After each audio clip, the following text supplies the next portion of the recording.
pets on parade. Now, the Arizona Humane Society and Maricopa County Animal Care and Control have recently enhanced our partnership to ensure that lost pets remain in their homes and have an easier way of finding their way back home. So joining me today is Jose Santiago from from Maricopa County, as well as John Reynolds. You guys, thank you so much for joining us Thanks today. for having us. Oh my gosh, we're so excited to have you here.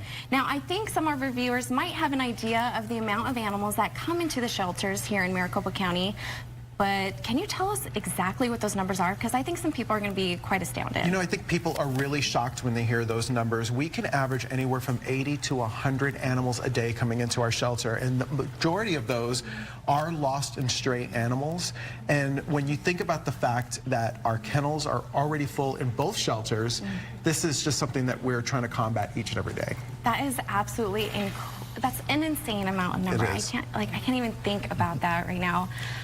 But there's an absolutely amazing interactive tool that you guys have already been implementing, but we're able to help join you guys with it. Can you kind of take us through the process of that interactive tool and explain what it is? Well, we've got this mapping program that we've had up and running for a few years now, but most recently we've been working with your team to get the data on the stray animals that you get in. Every stray animal that we pick up that comes into our shelter automatically gets put on this map as a little dot. We also allow the public, if they find a pet and they want to keep it at their home rather than bring it into the shelter, they can go ahead and locate that pet on the map also. Or if somebody loses a pet, they can put that on the map too, so that we have a lot of public interaction and they get pets back to their homes without even having to come into the shelter. Oh my gosh, yeah, and we just had some images up there, and you saw the amount of dots that were on there. So that's found and lost dogs and cats. So that is such an absolutely incredible tool. But there's also some other things that maybe our viewers might need to know about resources and things that they should do to try to help keep their pets in homes and be able to get them home as quickly as possible. Well, yeah, a lot of people think that just announcing that their pet is gone is really the only thing to do, but you need to be actively looking. You need to be going on websites that advertise lost and stray animals as well, and microchipping. We can't emphasize enough how important microchipping can and is. It's really the surefire way with our particular officers. If they scan an animal in the field and they find that microchip, they never set foot in the shelter. So by doing that, making sure your pet is licensed and all that information is up to date, it'll get your pet home. Of course, yes. And we've actually already been seeing some success with this. Can you tell us some about those success rates with this great tool?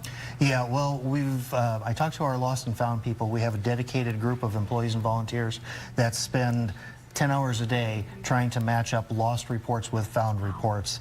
And since we've been getting data from the Arizona Humane Society, we've been including that in our map and in and found searches at least 5 or 6 times a week. We refer people who leave lost reports with us to the Humane Society because the Humane Society has their pet at their shelter.